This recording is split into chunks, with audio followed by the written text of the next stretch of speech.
Well, this completely blows. I've been pretty open about the fact that I did not think Derek Carr was going to be our quarterback going into next season, but I really did not think the Raiders were going to completely fuck him over like they did. Like, it wasn't bad enough that we had to sit here all season and watch his play regress and his numbers slip to pretty much nothing, all because McShittles doesn't know what the hell he is doing. It's a complete joke. You should have let this man at least finish out the season. Now you've lost every bit of trust and respect that Adams had for this organization, if he had any to begin with. Josh Jacobs looks like he doesn't give a shit because he knows his ass isn't going to be playing in Vegas next season. And then everybody else is just out there saying the right thing. Carr, love him or hate him, has been one of the stable pieces on this team in a completely unstable environment for the past 10 years. He has put this team on his back and carried us to victory on countless occasions, sacrificing his time, his body, and his mind. And this is the thank you he gets to be completely shit on. This isn't even about Derek Carr being benched. It's about having a mutual respect for the person who's given you the last 9 years of their fucking life. Then Mark Davis coming out and saying it was his decision and it came from the very top is a complete load of bullshit. He's just trying to protect McDaniels because everybody in the NFL knows that his ass should have been fired about week 3 or 4. This entire team has taken a giant step backwards bringing in this new front office and coaching staff. And Mark, you need to take a hard look in the mirror and realize you are not cut out for this shit and sell this damn team.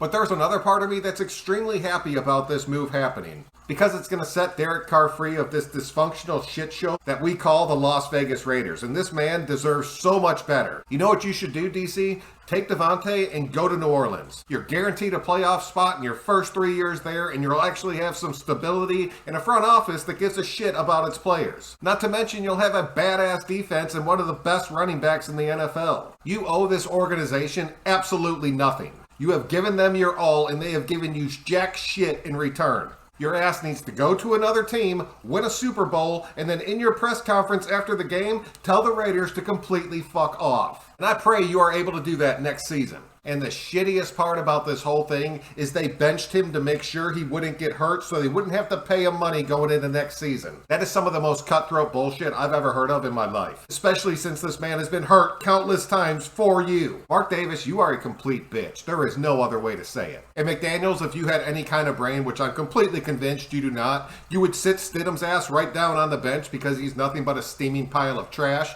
and at least give Chase a shot so we know what we have maybe going into the future. But that won't happen either because you're a complete fucking idiot. It's going to be real fun going into next season knowing that we're already going to be a bust because your locker room doesn't want you as their coach. Devontae Adams does not give a shit about you anymore and is probably going to fake an injury. If you franchise JJ, he's not going to want to play as hard as he is because he's not going to care at all. And we're going to have a new quarterback trying to learn an offensive system that completely blows from the ground up. The only thing that we've done successfully in the past 10 years is crush the culture of the Raiders and tarnish the history of so many players that have come before these guys. Y'all better have a big ass trick up your sleeve or get ready to suck for the next 3 seasons at least. This is just a shitty low class move. It really paints a perfect picture of what this front office is.